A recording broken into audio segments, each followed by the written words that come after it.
to Tasty Tuesday with FCHS. I'm Daryl Minch, Family and Community Health Sciences Educator for Rutgers Cooperative Extension of Somerset County. So welcome. Today we're making holiday squares.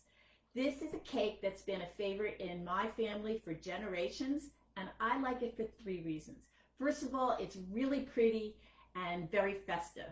Secondly, it's easy. You're going to have most of the ingredients you need right in the house now. And third, it makes a fair amount of dessert, if you will. And that dessert is reasonably portion sized. I believe everybody deserves some sweet treats, very common at this time of the year, but this cake really fits the bill on a number of levels. So the ingredients you need, I'm going to post the entire recipe online at the end. It's a link to the recipe, but you need flour, sugar, butter, vanilla, eggs, and then the one thing you might not have on hand is a can of cherry pie filling. You could use another flavor like blueberry or apple, but I like the color of the cherries. You cannot, to my knowledge, substitute just plain fruit. So you need the thickened pie filling for this recipe, and 1 can will make quite a bit of the dessert. So the first thing we're going to do is prepare our pan and preheat our oven. I've already washed my hands. The recipe that I posted online makes a 15 by 10 by 1 inch pan, so it's big. I decided I'm going to try cutting the recipe in half. I don't see why this isn't going to work for 2 reasons. One is I only have one of those pans and I wanted to show you the finished product. And secondly, I don't need quite that many holiday squares since there's only 2 of us in the household. I do plan to give some of my holiday squares to some neighbors as a gift. So the half size recipe, I'm using a 1/4 sheet pan. It's 1 inch thick. It's half the size of your 15 by 10. You're going to butter or grease that pan really well. Make sure you get into the corners. I have not tried it with parchment. The dough is kind of thick. It would be difficult to spread smoothly with parchment in the bottom, so I just butter the pan. So my pan is already prepared. The next thing we're going to do is we're going to sift the flour. Sifting flour makes it lighter. It'll give a better product. So I'm going to use my sifter here.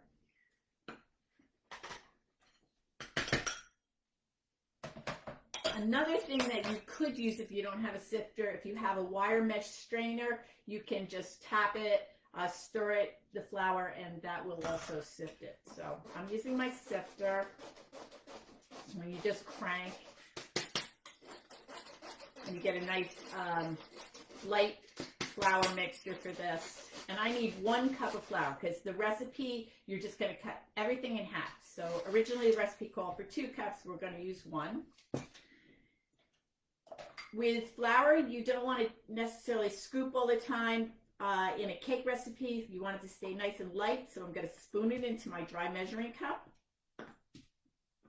I usually sift onto a piece of wax paper so that, or even measure over wax paper, because then I can pour back what I don't use into the dish.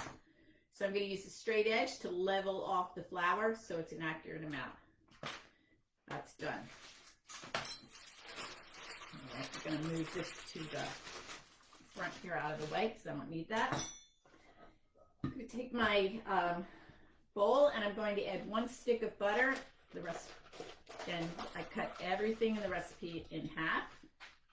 And you want the butter to be soft, so you need to leave it sit out a while or use your microwave to get it soft. Sugar, I've pre-measured this. It requires 3/4 cup of sugar for this half recipe. Just so you know, sugar is what we call self-leveling. So you can just scoop it up and shake it lightly and it'll be level and you know you have an accurate measurement. This is 3/4 cup together, so in it goes. Now this will be a little noisy because I'm going to use my mixer to beat this up really well.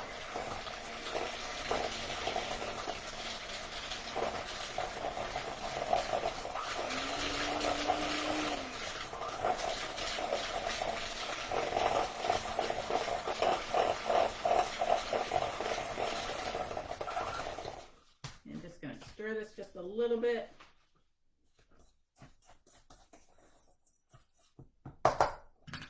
If you have a stand mixer, you can use that. Doesn't matter.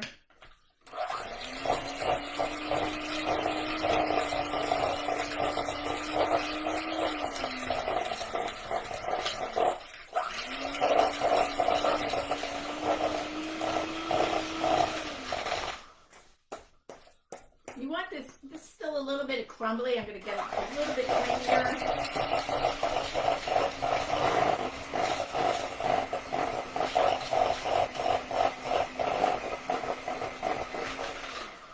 Another good thing about this recipe is it comes together really fast.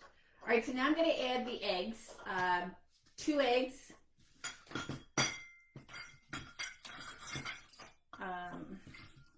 I usually crack them over a separate bowl. I know Sig always talks about that from our office. That way if you get any shells, they don't go into the bowl. Those go in. Hands. I'm going to start slow.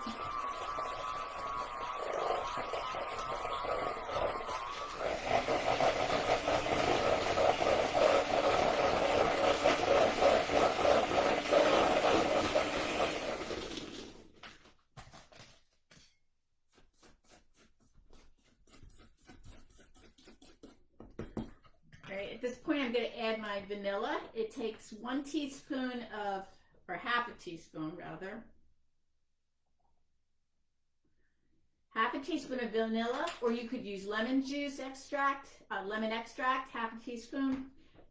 Or the recipe also says you could use 1 tablespoon of lemon juice, and that would be for the full-size pan. It's up really nice.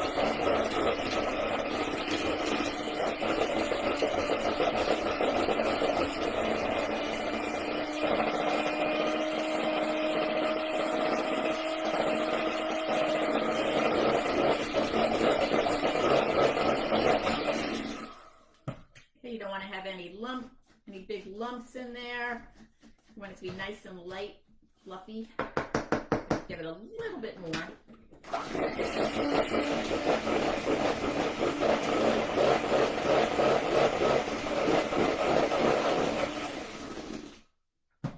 All right, so now I'm going to add my flour. Just going to sprinkle it in on top. And I'm going to go on low so it hopefully doesn't splatter all over.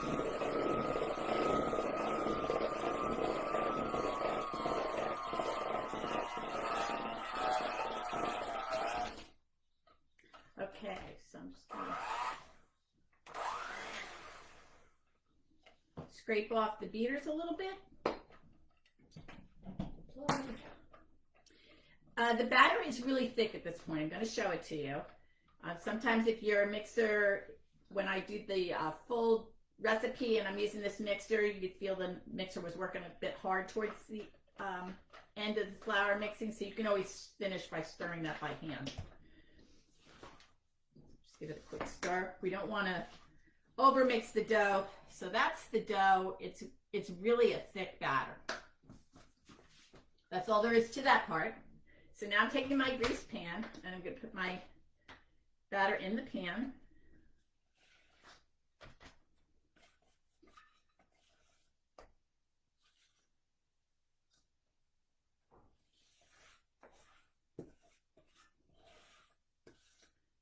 We make sure we get all of that good batter. And now we're going to spread it around. The batter is going to be very thin in the pan, and you're going to go, oh, this isn't enough. Trust me, it is going to rise. Now you'll notice there wasn't any leavening in here. There was no baking soda or baking powder. The eggs are providing the leavening. Didn't need anything else. Just get it nice and even. Push it into the corners. And make sure the pan's not showing through because, it's a very thin batter. But it rises really nicely. So that's the batter. And now what I'm going to do is I'm going to mark the squares, just to give me an idea as to where I'm going to be putting the filling in. And the 15 by 10 inch pan, you can mark it to 20 or 24 squares. So that's quite a few. I'm going to go here 3 by 4. Again, you could do kind of what you want, but I just marked, it's not going to stay, but you're just going to use that to mark. Now what we're going to do is we're going to put about a tablespoon of the cherry pie filling in the middle of each square. I have this cute little spatula here. I use about 3 cherries per space, so 1 can will do that 15 by 10 pan. And you want some of the cherries and you want some of the filling around it too. I think this is so festive with the red cherries for the holidays, but I also think it would be great to use with blueberries and cherries in alternating squares for like 4th of July or Memorial Day. And I think apple filling would be really nice for, you know, the fall. So be creative.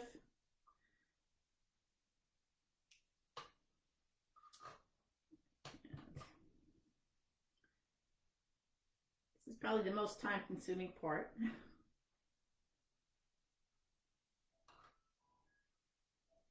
Almost done. And the last one.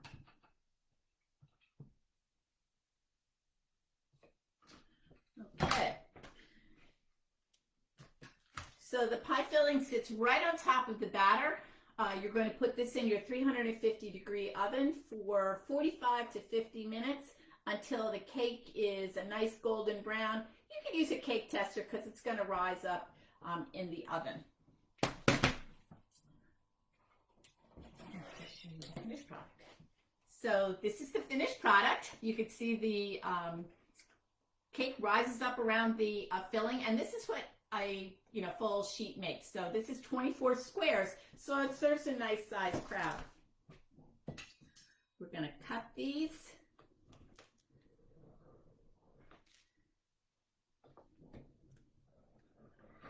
Just cut these here.